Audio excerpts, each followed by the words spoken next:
Oi, pessoal.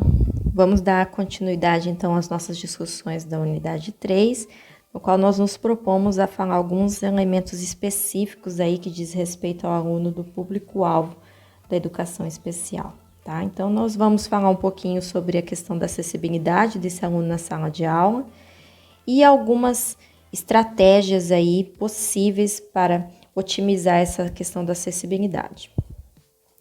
Gostaria de retomar com vocês essa ilustração que a gente usa na unidade 2, que a gente discute a questão da inclusão escolar, né, desse aluno no ensino regular, tá? Então, a gente discutiu amplamente a questão do acesso. Então, vocês se lembram que a gente pontuou aí nessa questão do acesso a questão das matrículas desses alunos, tá? Que a gente percebe que amplamente elas têm crescido aí ao longo dos anos, tá? Isso mostra, de certa forma, o ato, né, de efetivação da política de inclusão escolar no Brasil. No entanto, a gente precisa analisar também o efeito, tá? O efeito ele é mais difícil, como a gente discutiu, porque o efeito ele envolve a gente ter a proximidade aí do que está acontecendo na sala de aula, quais são os desafios que ocorrem. E os desafios, eles estão muito associados aí à questão da acessibilidade desse aluno na sala de aula, tá? O que compromete, então, a permanência, a participação desse aluno e, consequentemente, a aprendizagem, tá? Então, o efeito, por isso, ele é mais difícil. Enquanto o ato, a gente consegue analisar a partir de dados numéricos, o efeito, ele já é mais complexo. Só que a gente já sabe, né, que o efeito ele tem sido muito comprometido no contexto da realidade brasileira. Porque a gente sabe que existem muitas barreiras, tá? Muitos obstáculos. A gente sabe que a formação do professor é insuficiente, a gente sabe que a gente tem uma escola terrível, né, em condições de acessibilidade. Então, são muitos fatores, muitas barreiras que comprometem aí essa questão. O que a gente precisa focar, então, na questão da acessibilidade, tá? Como que a gente consegue promover e garantir a acessibilidade desse ambiente para que a gente alcance, então, essa inclusão escolar tão almejada, tá? Em todo, que atenda, é claro, aí todos os pilares necessários. Então, quando a gente fala em acessibilidade, a gente vai aí no Estatuto da Pessoa com Deficiência, por exemplo, que traz uma definição, tá? Então, é importante a gente entender o que a gente trata por acessibilidade. Então, segundo o documento, acessibilidade é a possibilidade e condição de alcance para utilização, né? Eu chamo bastante atenção para isso. Possibilidade e condição de alcance para utilização. Utilização de quê? Todas as esferas sociais aí que a gente tem, todos os elementos que a gente tem dentro da sociedade, né? Então, de espaços, mobiliários, equipamentos, urbano, edificação, transporte, informação e comunicação, sistemas de tecnologia, né? Serviços de instalação abertos ao público, de uso público ou privado, ou de uso coletivo, na zona urbana ou rural, por pessoa com deficiência ou com mobilidade reduzida, tá?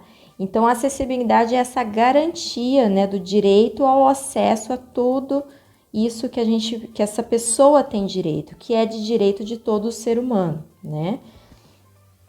E quando a gente fala, né, em acessibilidade, existe um termo, né, que talvez alguns de vocês já ouviram falar, que é a tecnologia assistiva.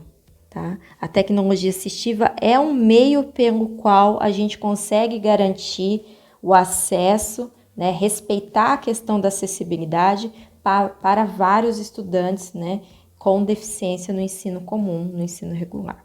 Então, a tecnologia assistiva, tá, ela é uma área do conhecimento, né, então perceba que ela é algo bem amplo, que contempla aí, né, de natureza interdisciplinar e que engloba produtos, recursos, metodologias, estratégias, práticas e serviços que objetivam promover a funcionalidade relacionada à atividade e participação de pessoas com deficiência, incapacidades ou mobilidade reduzida, visando a sua autonomia, independência, qualidade de vida e inclusão social.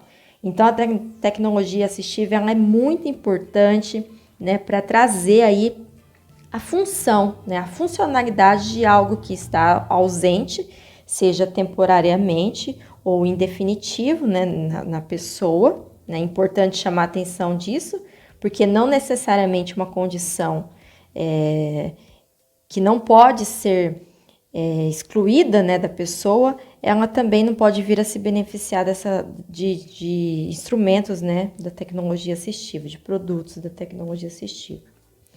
Então, vamos pensar aí em alguns exemplos que a gente tem na sociedade, tá? Desenvolvidos. Com certeza vocês já se depararam com algum deles, já ouviram falar ou já viram pessoalmente ou na internet. A gente tem, então, a tecnologia aplicada a várias, né, esferas aí. Com relação à mobilidade alternativa, um exemplo muito conhecido é a questão da cadeira de rodas, né? Seja para pessoas que possuem deficiências físicas aí, ou para pessoa que de repente sofreu um acidente e está impossibilitada de se locomover por um tempo, né? Então perceba que ela pode ou não ser aplicada às deficiências, mas ela vem de encontro aí ao benefício para toda a sociedade. Pode ser usada aí para adequação postural, né? Se de repente o sujeito não consegue manter fixo a cabeça sobre o pescoço para executar uma atividade como, por exemplo, acessar o computador. Muito importante, atividades de vida diária, né? Apoio àquilo que a pessoa não consegue resolver sozinha, né? Não tem controle, por exemplo, do movimento das mãos, das pernas, né? Então, para alimentação ou qualquer outro tipo de atividade aí corriqueira do nosso cotidiano. O acesso ao computador, né? Talvez a pessoa não consegue digitar da maneira convencional, né? Ter acesso ao mouse. Então, é uma área importantíssima. Ainda mais a gente encontra assim num cenário altamente tecnológico. Todos devem ter direito ao acesso, né? Ao computador. Acessibilidade dos ambientes, né? Em shopping, a gente vê lá as esteiras, a esteira rolante, né? Os elevadores adaptados, as órteses e próteses também, muito conhecido, transporte adaptado. Então, tudo isso são aí elementos, né, que compõem essa área da tecnologia assistiva. E, claro, muito importante para as atividades escolares, né? Muitos alunos que às vezes possuem uma deficiência, possuem uma limitação aí na motricidade, alguma questão, às vezes não consegue segurar um lápis como os demais, devido a alguma condição específica, a tecnologia assistiva vem aí para promover essa funcionalidade desse sujeito, tá? Então a gente tem vários recursos que são desenvolvidos, muitos deles aí com recursos acessíveis e de baixo custo, tá? Então são tecnologias assistivas. E temos também aqueles que já são aí de natureza que a gente já adquire comercialmente, né? Talvez com um pouco mais de investimento e que são aí as consideradas tecnologias assistivas de alta tecnologia. Mas a gente tem muitas tecnologias de baixa tecnologia que são muito funcionais, né? Que são muito utilizadas e que garantem aí essa acessibilidade ao ambiente comum, tá? Então aqui, por exemplo, né, para acesso ao lápis, né, muito importante, acesso ao teclado, ao computador.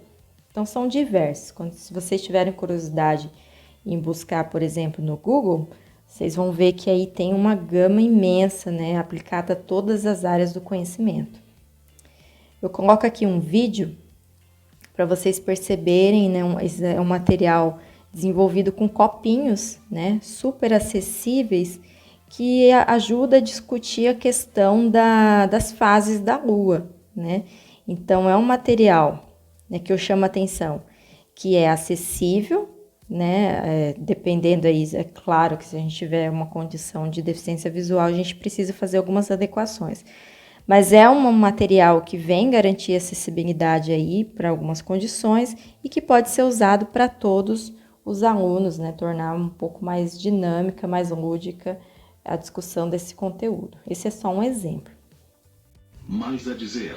Eu quero Nesse fazer uma slide, atividade. a gente tem o vídeo de um aluno manipulando o que a gente Basquete. chama aí de Você quer jogar vocalizador. basquete? Futebol. Futebol? Brasil. Com quem você quer jogar? Categorias. Com quem? Pessoas. Mamãe. Com a mamãe? E a gente vai chamar mais quem pra jogar? Só eu e você? Hã? É? Médico e terapeutas. Luciana Fone. A Lu, você vai Luciana chamar Fone. ela? Então perceba que é um meio pelo qual a criança aqui, que certamente não pode se comunicar de forma oral, né? Então é um recurso que possibilita essa comunicação, né? Que é também uma tecnologia assistiva. E dentro da tecnologia assistiva, né, da área de tecnologia assistiva, nós temos a comunicação suplementar alternativa, né, que eu já dei um spoiler aí no vídeo anterior. Então, a comunicação suplementar e alternativa ela é um conjunto de recursos, técnicas e estratégias que facilitam ou promovem a comunicação de pessoas que possuem necessidades complexas de comunicação, tá? Então, se a pessoa ela não consegue se comunicar, né, da forma convencional, da forma oral, há recursos que possibilitem que ocorra essa comunicação, né? E uma delas é a questão da comunicação suplementar e alternativa. Então, os recursos utilizados envolvem figuras, imagens, gravuras, softwares, programas, gestos, expressões faciais, que promovem a comunicação entre a pessoa com distúrbio da fala e o ambiente, tá? Então, é um meio de garantir essa acessibilidade. E a comunicação suplementar e alternativa, ela pode ampliar as habilidades comunicativas e também inserir novas habilidades comunicativas rumo aí a essa construção da linguagem que é importante, né, e indispensável para a gente viver em sociedade.